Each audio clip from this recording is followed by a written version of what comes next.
Oral questions. Leader of the Official Opposition. Great. Thank you, Mr. Speaker. And yes, I'm back on education again today. And you know why? Because there's been over 3,000 people that have responded in relation to supporting our move here to have a change made to this early entry point, because we're not ready for it, Mr. Speaker. So why am I sticking on it? Because 2,700 retired teachers want us to stick on it. Why are we sticking on it?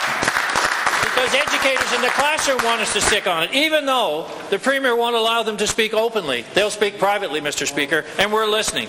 Another concern that was raised, and I've asked these questions previously, and why do I ask them again? Because I'm not getting any answers, Mr. Speaker.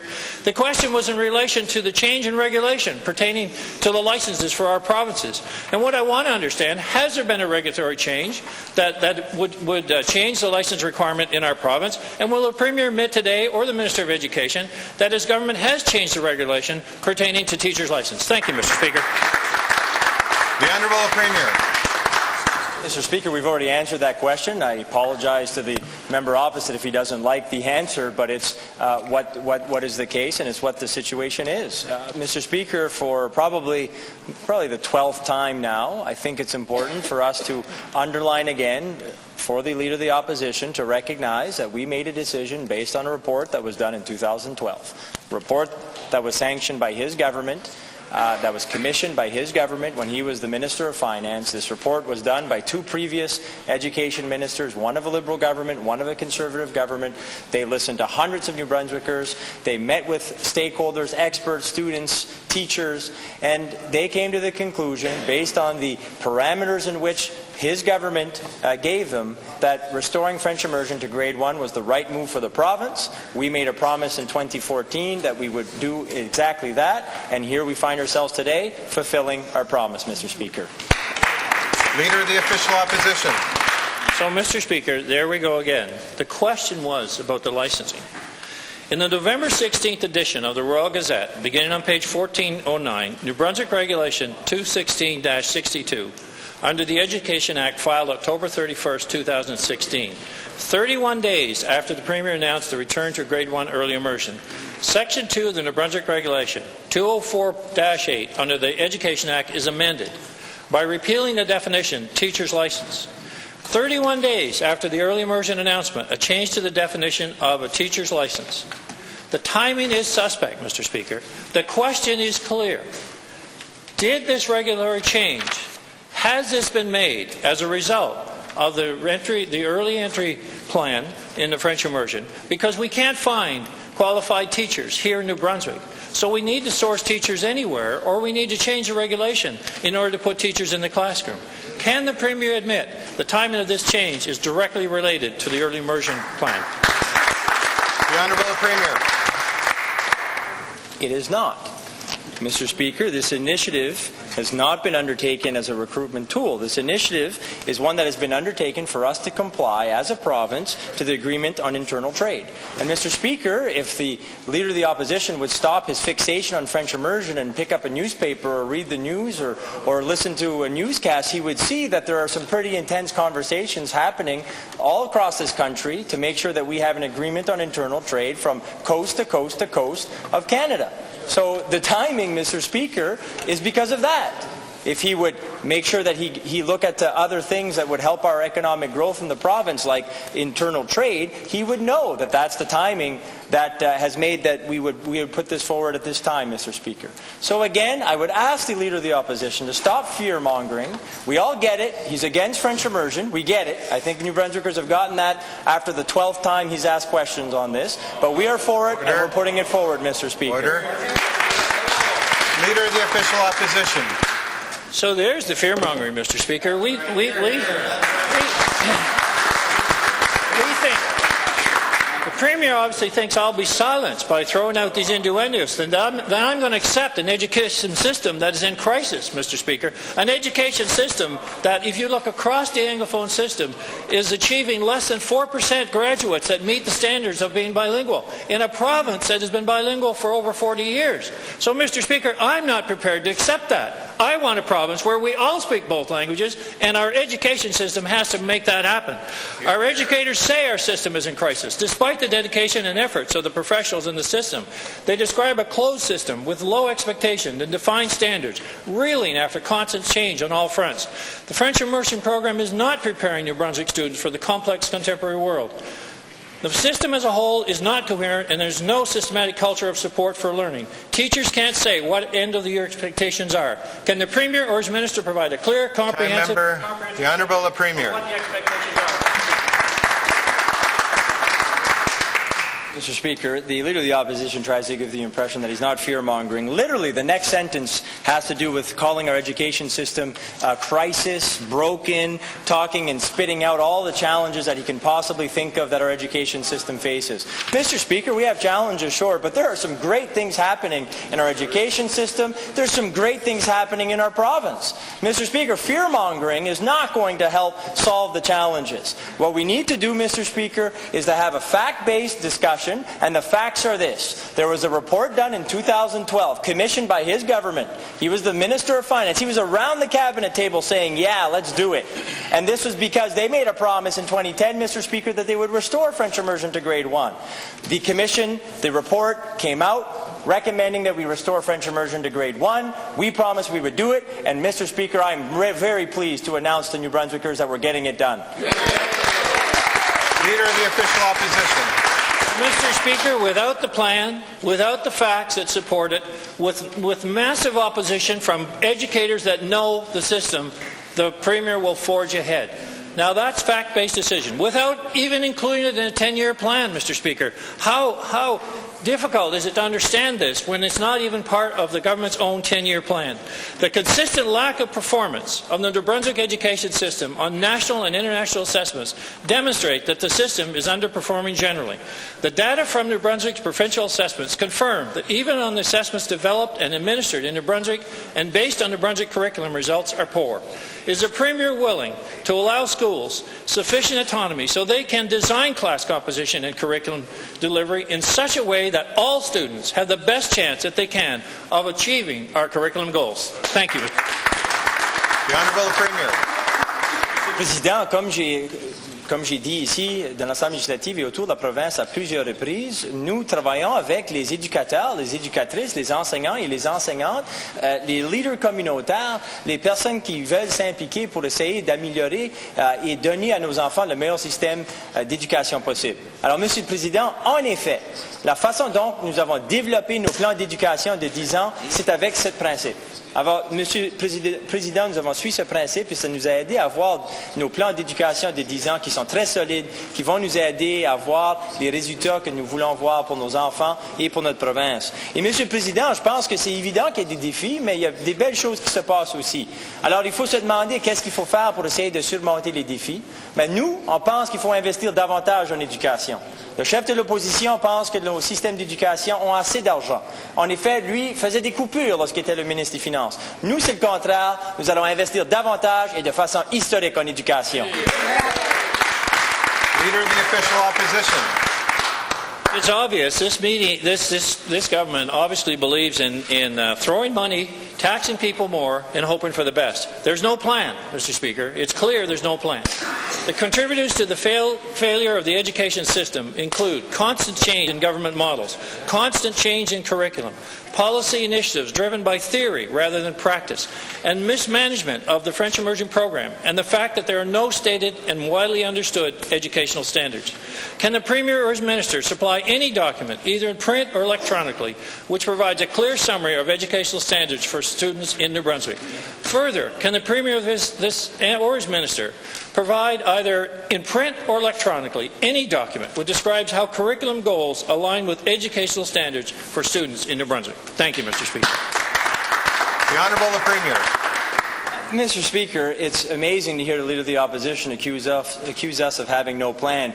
I think he's gone back in time, Mr. Speaker, and he's actually criticizing his previous government because they had no plan for education. And Mr. Speaker, I think you know all very well as to how much we pushed in opposition for that government to have a plan for our students, to have a plan for our youth, and to have a plan for our teachers. But they decided not to, Mr. Speaker. Education was not a priority, and that was demonstrated in the fact that they had no plan, and it was demonstrated in the fact that when the Leader of the Opposition was the Minister of Finance, he cut education.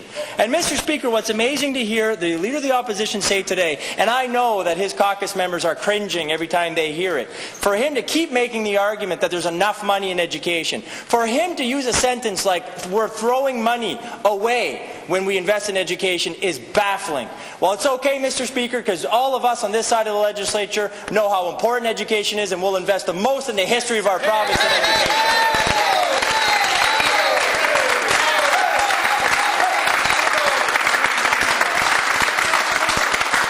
Leader of the Official Opposition. Mr. Speaker, when you ignore the facts, it's easier to expose the rhetoric. It's easier to say, just throw money and we're going to all be better. Well, the history has shown that that isn't the case. Teachers will tell you that's not the case. Teachers will tell you, leave us alone, let us have stability, let us take control of the classrooms and we'll get the results. But no, Mr. Speaker, we're going to invent new programs. We're going to put something back in place that already was there, that didn't achieve the results that we want in this province.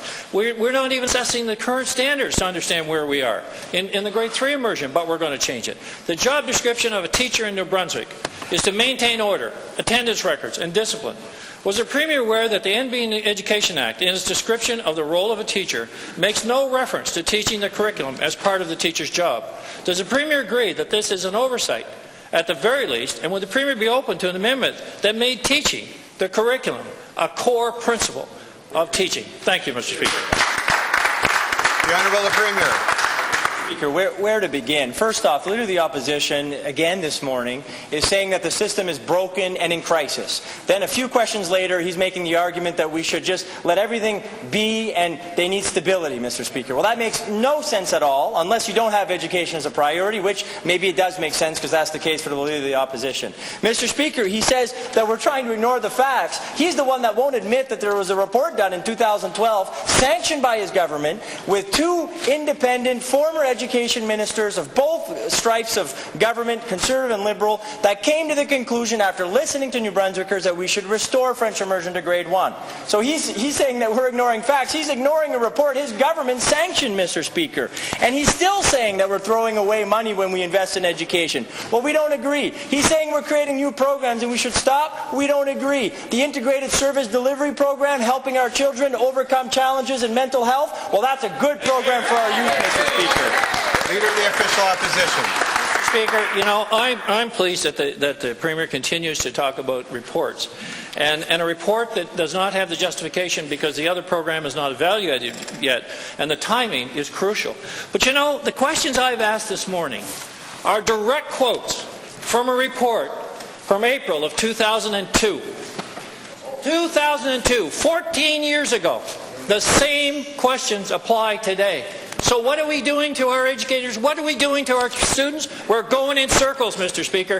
If you want to read a report, I would suggest that the Premier look at this one, because it, 14 years later, describes our situation. Isn't that a sad state that here in this House, we've allowed that to happen? We should all be ashamed of ourselves. And we're doing it again, Mr. Speaker, because we're throwing into the classroom a policy that's not well-founded, not planned, and we're going to put teachers out of work, and we're not again listening to the classroom teachers. Let's fix this, Mr. Speaker.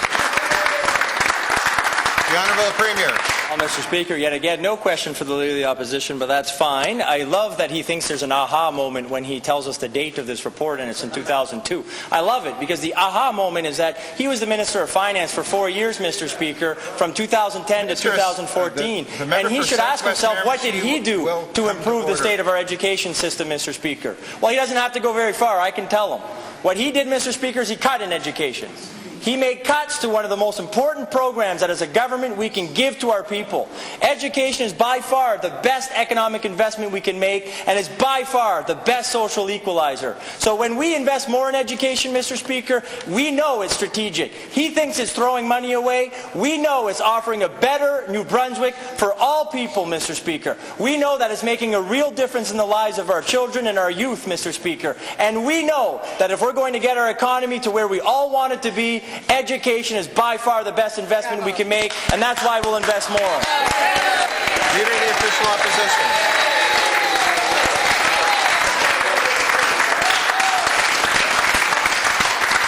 Leader of the Official Opposition. I think the Premier should look at his first year in office if he want to talk about cuts in education.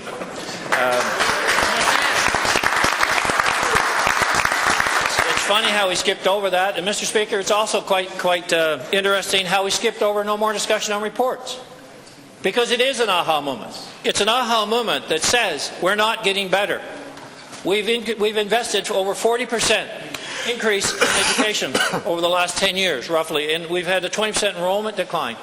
We're not basing our decisions on facts. We're not basing our decisions on getting better. We're basing our decisions on the political ones. Because, oh yes, we said we'll do this. We didn't put the report. We didn't follow through because it wasn't time.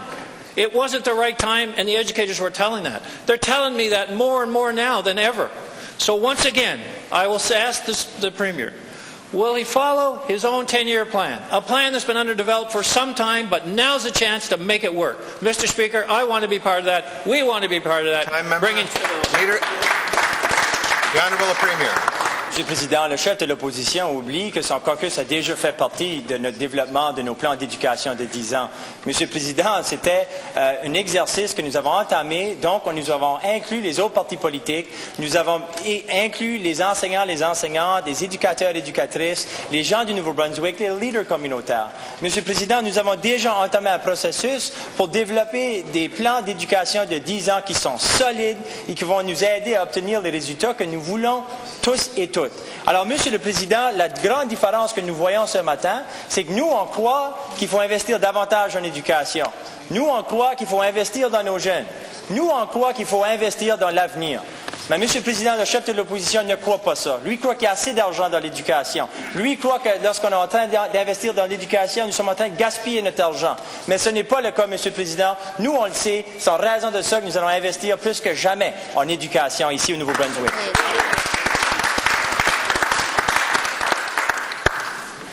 Member for Carlton York. Thank you, Mr. Speaker. Mr. Speaker, the Matnaquack Park and Golf Course was given to the people of New Brunswick under the 1966 Basin Agreement. We were assured the government would look after it. Like King's Landing and the islands, the park was to supply much-needed work for displacement workers and families. And the rumors are abound in the community. Can you, the Minister of the Government, explain to us what plans they have for the Matnaquack Park and what effect it will have in the province? The Honourable Minister of Tourism, Heritage and Culture. Thank you very much, Mr. Speaker, and I thank the member opposite for the question. As my colleague from Carlton York knows, all our parks are valued assets to our entire province and to all the people of New Brunswick.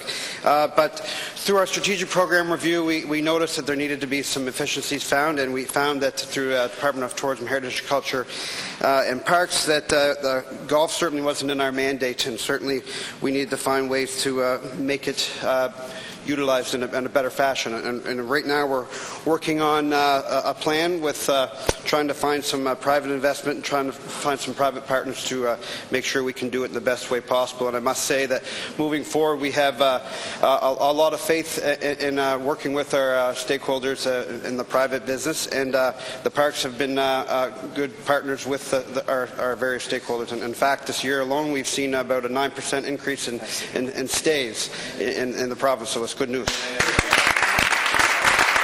Member for Carlton York.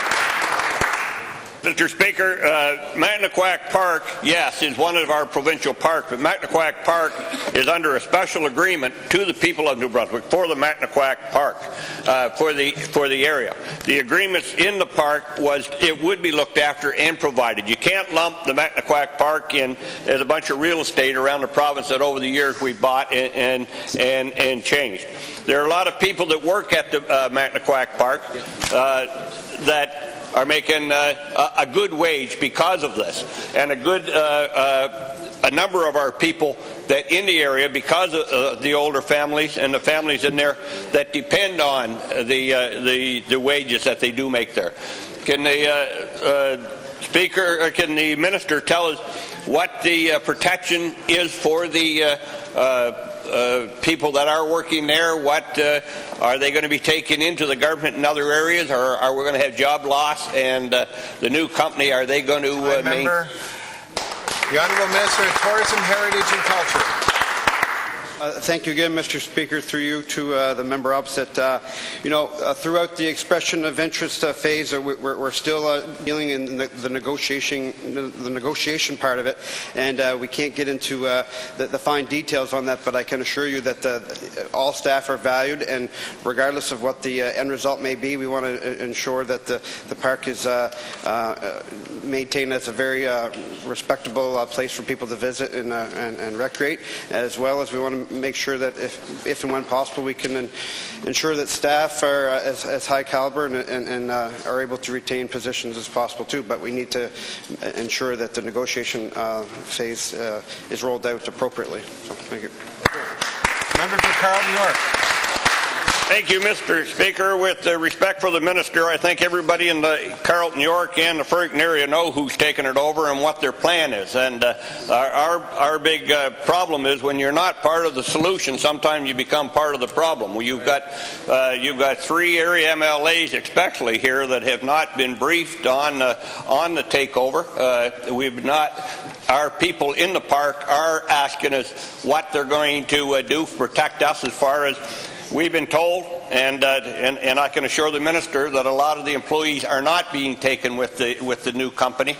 I can assure him that a lot of the people that are there have been there for a long time and require either job training or protection of that. Will the Minister assure myself, at least, that we will be briefed prior to the takeover, and confirmation and the protection of my workers will be looked into? The Honourable Minister of Tourism, Heritage, Culture. Thank you again for the question. Just like any negotiation process, we need to ensure that everything's made privy to the people that we're dealing with. And throughout these stages, I've mentioned to the member opposite through you, Mr. Speaker, that I'll keep him abreast as to as much information as I can. So, and I'll give that out to him today. That my door are always open, and we can chat anytime he likes. And as far as this process goes, I'm very eager and interested to see what kind of partnership and bond we can forge together with the partnerships that I foresee taking place in the spring of 2017. And from then on, I think that we'll continue having a very great facility at the Matnaquack Park. Thank you. Leader of the third party. Thank you, Mr. Speaker. Mr. Speaker, 2 years ago I tabled a local food security bill that had the support of both the National Farmers Union and the Agricultural Alliance of New Brunswick and many, many New Brunswickers. It was intended to create the conditions for growth in the local food sector, but it was defeated at second reading. Since then, the government has implemented a local food strategy of its own that's failing to serve the local food market and grow the local food market. In fact, just the opposite. Mr. Speaker, one way of growing that market is to set targets for the procurement of local food in our hospitals. Will the government require our hospitals to use locally sourced food that will also vastly improve the quality of meals served to the patients? Honourable Minister. Great. Thank you, Mr. Speaker. Mr. Speaker, to the member opposite, I thank the questions and bringing that forward. Yes, we've had a lot of discussions on the local food, and I know the member opposite was involved, and many stakeholders in the province of New Brunswick have been involved in that process, Mr. Speaker. There's been a lot of dialogues, been a lot of discussions, a lot of dialogues on how we move it forward. But the whole theme of this, Mr. Speaker, is how do we change the culture? How do we make people feel good about buying local? And that's what this is all about, Mr. Speaker. The agriculture sector, it's very important to note, Mr. Speaker, that 5% of our footprint in the province is the agriculture sector, Mr. Speaker. 11,000 people work in that industry, Mr. Speaker, and it's very good. As a matter of fact, agriculture, fisheries, and forestry is how we got here, Mr. Speaker. So it's very important that we build a culture. How do we build a demand? How do we build that foster that culture so people will be searching out local food? Minister, Leader of the Third Party. Thank you, Mr. Speaker. Mr. Speaker, New Brunswick's local food and beverage strategy was launched 2 months ago, and yet we see local food retailers and suppliers such as Real Food Connections in Fredericton and Creddle's Corner Market in Hampton shutting down, leading to more capital flight out of New Brunswick. Many New Brunswickers believe we should have the capacity to feed ourselves, but we seem to be going in the opposite direction. Will the Minister convene an emergency meeting of local food suppliers, retailers and distributors to advise him on how the local food strategy can be strengthened to reverse this trend? The Honourable Minister of Agriculture, Aquaculture and Fisheries. Mr. Speaker. Minister, please stop the clock. We cannot have participation in any way from the gallery. During debate, it's reserved for the people who have won the honor of representing the people of New Brunswick, and the people in the gallery are here to witness the debate, and that is it. Minister of Agriculture, Aquaculture and Fisheries. Thank you, Mr. Speaker. Mr. Speaker, imagine $2.6 billion is spent yearly of New Brunswickers, Mr. Speaker, and we're producing about $1.5 billion in food, Mr. Speaker. So imagine if even half of that was spent on local food, supporting our local producers and creating jobs and economic activity. And I think that's what's really key and important here, Mr. Speaker. The strategy that we brought about, Mr. Speaker, many people were involved in it. We had the Agriculture Alliance of New Brunswick involved. We've had the National Farmers Union involved. We've had Community College of New Brunswick involved, Departments of Health, Social Development, Education and Tourism. And this strategy, Mr. Speaker, this is not a drop in the bucket that it's a silver bullet to cure all and make it happen right away. There's been a tremendous amount of consultation, tremendous amount of discussions that's been taking place with the educational sector, with the health sector, as to how do we develop programs to work out the logistics so we can get local food into our operations without... Time, Minister. Leader of the Third Party. Mr. Speaker, the Minister doesn't seem to understand. We're losing jobs in the local food sector because of an inadequate and poorly thought-out local food strategy, Mr. Speaker. We were losing jobs from Creddle's Corner Market. We're losing jobs from Real Food Connections, Mr. Speaker. In fact, combined, those two companies employed almost two-thirds of the permanent jobs that the NRG's pipeline would create, Mr. Speaker, to distribute bitumen to international markets. This government's been relentless in its efforts to facilitate that distribution of Alberta bitumen through New Brunswick to overseas markets, Mr. Speaker, but it doesn't seem interested in facilitating the distribution of local food to New Brunswick consumers, Mr. Speaker. So will the Premier meet with the owner of Creddle's Market to save the 70 jobs that serve local families and distribute local food to New Brunswickers? The Honourable Minister of Agriculture, Aquaculture and Fisheries. Mr. Speaker, to the member opposite, really appreciate the questions this morning, but the fact of the matter is we just released the strategy. We just started the process, released the strategy, released the framework as to what direction we're going in. And I just want to point out that the strategy includes three major objectives that we're all working very diligently on. And I mentioned the departments that are involved in this. We have Department of Health, we have the Department of Post-Secondary Education, we have Social Development and Tourism involved, Mr. Speaker. So there's a lot of pieces to this, Mr. Speaker. It's about a culture. It's about making people feel good about what they have in their backyards and how we can direct people to local foods and purchasing local foods. That's very important. But the strategy, Mr. Speaker, is improved customer awareness. That's number one. That's the starting point. Improved availability. And on that availability side, Mr. Speaker, is how do we work out the logistics to get that product from the farm to the retailer, Mr. Speaker? It's improved support. Time, Minister. Recognize the member for Riverview. Thank you, Mr. Speaker. I'd like to ask the Minister of Finance about the negotiations surrounding the First Nations Revenue Sharing Agreement. The Minister should know that the agreements that allow bands to keep 95% of all provincial tax collected in retail sales have expired and are currently being renegotiated. It should be obvious to all involved that the agreements aren't working very well. The cost of the agreements has exploded to over $50 million in the last 5 years, an increase of 500%. The retail marketplace for off-reserve retailers has been totally distorted, with over 85 retailers closing, and even First Nation members are being treated unequally, with over 80% of the rebates going to just 4 of New Brunswick's 15 bands. Will the Minister tell us when these negotiations are going to conclude and end this uneven playing field? The Honourable Minister of Finance. Mr. Speaker, we highly value the relations with our First Nations communities. We're very committed to continuing to work with our First Nations communities in New Brunswick, and our government did not agree with the previous government's approach of cancelling agreements with First Nations. We want to continue to work with First Nations, and we value these relationships. We will work collaboratively with First Nations as we do with other community groups, and we are interested in modernizing and improving these relations. Mr. Speaker, this is our #1 priority, is to have good working relationships, good collaborative relationships, so that we can work together with our First Nations communities in developing and growing our economy for the good of New Brunswickers. Member for Riverview. Thank you, Mr. Speaker. I thought the #1 priority was education. But anyways, Mr. Speaker, New Brunswick is the only province that has these types of revenue sharing agreements, and it is a huge risk to the revenue stream. The Minister said that protecting the revenue stream is a very important item.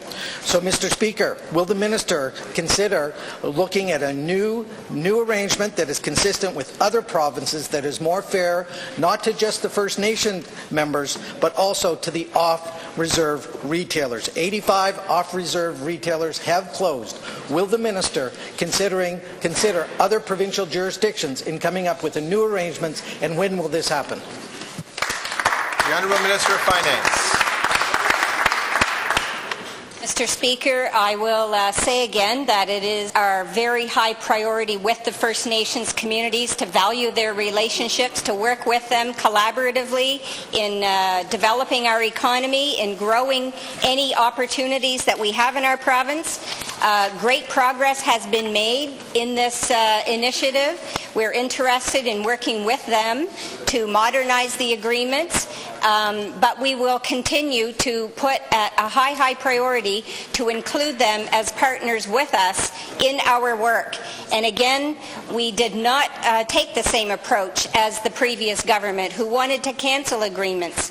We value these relationships and commit very much to working collaboratively to make sure that any agreements we have are modernized and do include advancing First Nations communities, as well as the rest of opportunities for New Brunswickers.